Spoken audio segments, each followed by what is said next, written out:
Hey, Ryan here, Triathlon.com, and in this video we're going to be talking a few quick tips about GI issues on the AM run. So, I think we've all been there, especially if you're doing this for any length of time. You go out for that morning run, suddenly after half a mile or a mile, it's like I need a porta potty or I got to go back home because there's problems brewing. So, some quick little tips to get you past that problem. There you see in the graphic there, somebody running on the porta potty.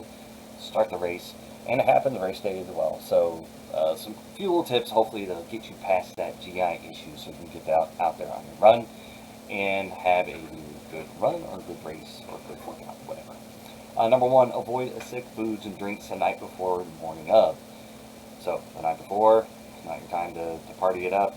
And morning of, definitely wouldn't pour a big old glass of orange juice or something like that, because that'll just get the system going and want to kind of flush things out. So just avoid the acidic foods and drinks the night before and the morning of, especially if you're doing maybe a long run or something like that. If you're working out in your basement or something like that at home, and you've got easy access to a restroom or something like that, it's not as much of a problem. But if you're going out in nature, it's going to be a problem unless you time that porta potty stop. So make sure you be aware of what you're eating or drinking. Number two, start your run or workout hydrated and stay hydrated throughout the run. So if you're depleted or something like that in the hydration category, your body's going to be like, hey, something's going on here, and it's all systems go, and we're firing everything we got.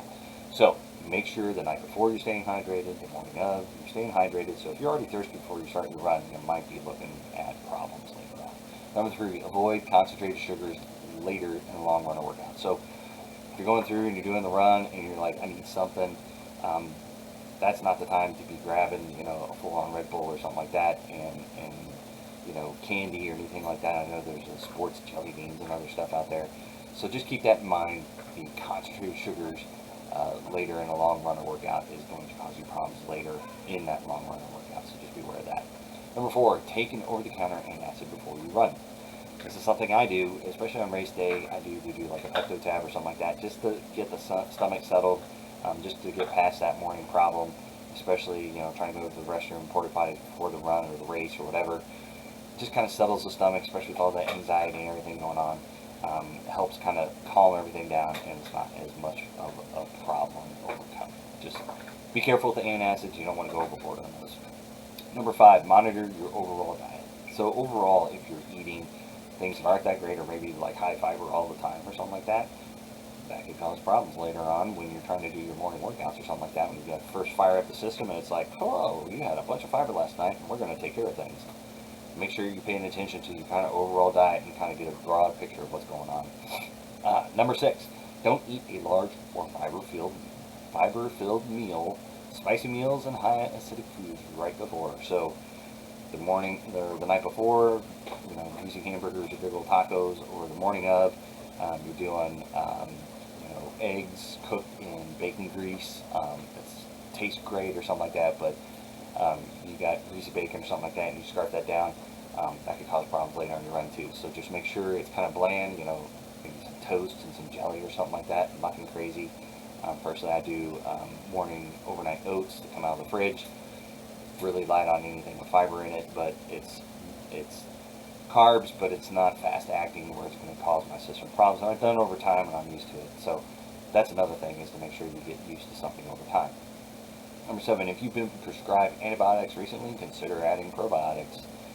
Antibiotics tend to flush everything out, so just be aware if you're on medications or something like that, that may cause problems as well. So just make sure, if it's a long-term type of medication, maybe talk to your doctor a little bit to see if there's anything you can do about that and kind of overcome that situation. Number eight, attempt to keep the same timing for workouts each day. So if you're doing a workout at 5 a.m. and then 6 a.m., 7 a.m., and then you don't want to do one for the morning, and then the next few mornings you do it at 4 a.m., if you don't get your body used to a set timing, it's probably going to cause you a little bit of difficulty, because your body's just like, I don't know when I'm going to start going, activating all the systems and everything. As soon as I get activated, we go to the restroom on the off days, or we don't go to the restroom. It's like, when do I go to the restroom? You're confusing your body if you don't kind of have a set plan going on. So just keep that in mind. Timing is consistency for the body, and keep everything going good. And number nine, sometimes it just happens. Just happens. So, there's going to be probably days, even if you do everything as perfect as possible, your body just be like, I'm awake and I got some things I need to take care of, and I don't care what you got going on, and you find a porta potty. So sometimes it just happens, and there's not much we can do about it.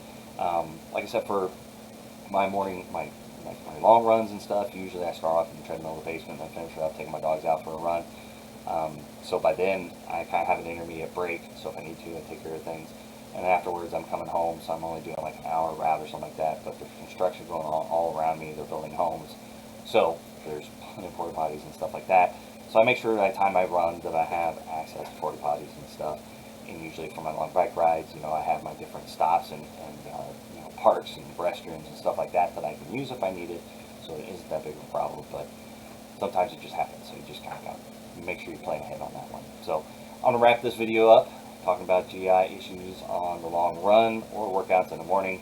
Hopefully these kind of helped you out. If you have any questions, put them in the comments. If it helped you out on Facebook, give it a like. If it helped you out on YouTube, give it a like, subscribe, notifications. If you have any questions or anything, put them in the comments of either one. I get notifications, and I'll go back and try to answer them as best as I can. Or if I miss something you think it's a good point to add on there, let me know. Other than that, I want to wrap it up and wish you happy training out there, and we'll see you out there on race day.